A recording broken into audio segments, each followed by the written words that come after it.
Halo semua, pada video kali ini saya akan menjelaskan tentang sistem informasi manajemen keimigrasian yang kita kenal dengan SIM-KIM. Apa sih SIM-KIM itu? Apa ya?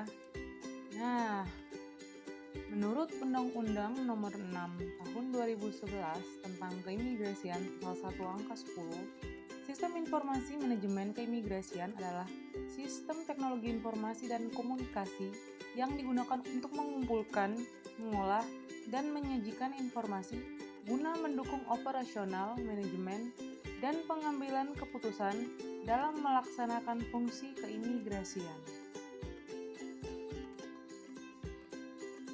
Tujuan dari dibangunnya Sistem Informasi Manajemen Keimigrasian atau SIM-KIM oleh Direktorat Jenderal Imigrasi adalah agar dapat mempercepat proses terbentuknya pelayanan keimigrasian yang baik. Terbentuknya SIM-KIM akan menjadi salah satu sistem yang mampu mengkoordinasikan Direktorat Jenderal Imigrasi, unit pelaksana teknis, bidang keimigrasian baik di dalam dan luar negeri, serta tempat pemeriksaan imigrasi secara efisien dan aman. Direktorat Jenderal Imigrasi membangun SIM-KIM yang memiliki kemampuan dalam perekaman, pengolahan data, dan penyajian data atau informasi yang cepat, akurat, mutakhir, dan tepat waktu untuk merumuskan kebijakan teknis, pelaksanaan pengawasan, dan pemantauan serta pengamanan teknis atas pelaksanaan tugas dan fungsinya. Selanjutnya adalah tujuan dan sasaran SIM-KIM. Tujuan dari SIM-KIM. Yang pertama, meningkatkan manajemen keimigrasian dalam merumuskan kebijaksanaan teknis. Yang kedua, melaksanakan teknis dan pengawasan oleh Direktorat Jenderal Imigrasi agar keberadaan SIM-KIM tetap berkesinambungan. Yang ketiga, usaha perbaikan yang berkelanjutan dan penyesuaian terhadap perubahan lingkungan internal dan eksternal dengan bantuan teknologi informasi merupakan hal yang paling penting. Yang berikut adalah sasaran dari SIM-KIM. Yang pertama, pelayanan keimigrasian lebih cepat dan akurat. Yang kedua, pengawasan persediaan belangko paspor dan dokumen keimigrasian. Yang ketiga, pengawasan pendapatan negara bukan pajak. Yang keempat, pengurangan biaya komunikasi. Yang kelima, pengawasan keimigrasian yang efektif. Sasaran dari SIM-KIM selanjutnya adalah yang keenam, tanggapan terhadap tuntutan kebutuhan informasi. Yang ketujuh, peningkatan kualitas dan produktivitas sumber daya manusia. Yang kedelapan, pengarsipan yang efisien dan efektif. Yang kesembilan, kontribusi dalam pengembangan e-government. Yang kesepuluh, harmonisasi dengan sistem keimigrasian regional dan global. Dan yang terakhir, orientasi ke masa depan. Selanjutnya adalah perkembangan sistem informasi manajemen keimigrasian dari masa ke masa. Kajian awal kebutuhan SIM-KIM dilakukan pada periode tahun 2002 dan memperoleh respon yang positif dari pemerintah. Namun, pengembangan SIM-KIM saat itu belum terlaksana secara optimal karena minimnya anggaran yang ada pada Direktorat Jenderal Imigrasi. Pada tahun 2003, setelah adanya kerjasama antara Direktorat Jenderal Imigrasi dengan Australia, maka diperolehnya hibah berupa sistem pencegahan dan penangkalan atau cekal. Pada tahun 2005 digunakan sistem pencatatan visa on arrival dan diuji coba ke bandara-bandara seperti Soekarno-Hatta, Ngurah Rai, dan Batam. Tahun 2006, Direktorat Jenderal Imigrasi memperkenalkan sistem foto terpadu berbasis biometrik atau SPTBB.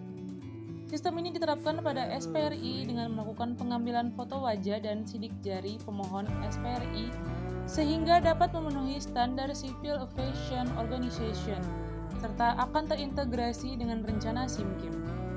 Pada tahun 2007 dikembangkan sistem e-office dengan tujuan meningkatkan layanan keimigrasian baik di kantor pusat maupun UPT. Dengan sistem ini, seluruh pengelolaan data keimigrasian tercatat dengan akurat dan terarsip dengan baik. Pada tahun 2008, Direktorat Jenderal Imigrasi memperkenalkan SIMKIM sebagai pusat data keimigrasian, sekaligus mengembangkan sistem penerbitan paspor RI untuk menggantikan SPTBB. Pada tahun 2009, Direktorat Jenderal Imigrasi membangun Disaster Recovery Center sebagai backup jika pusat data keimigrasian mengalami gangguan atau error. Disaster Recovery Center sempat mengalami kebakaran dan berhenti beroperasi pada tahun 2014 sampai 2015.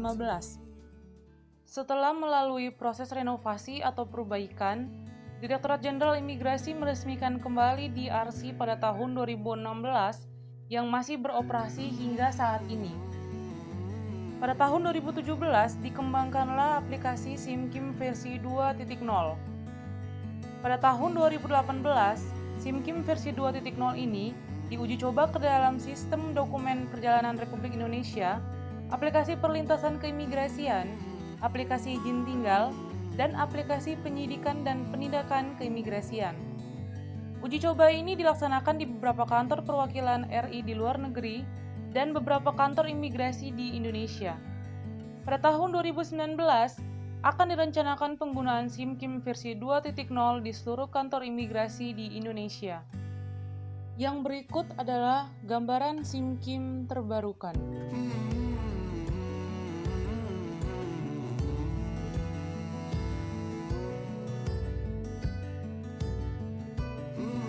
Yang terakhir adalah peran SIMKIM pada Kementerian Hukum dan HAM.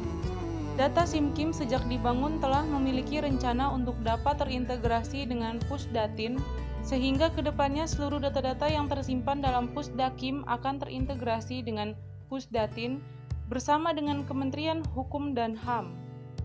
Selain terintegrasi dengan Direktorat Jenderal Imigrasi, diharapkan juga kedepannya Pusat Data bersama Kementerian Hukum dan HAM RI akan memiliki pusat data yang mengumpulkan data-data dari 11 unit eselon 1 seperti Direktorat Jenderal Imigrasi, Direktorat Jenderal Administrasi Hukum Umum, Direktorat Jenderal Kekayaan Intelektual, dan unit lainnya.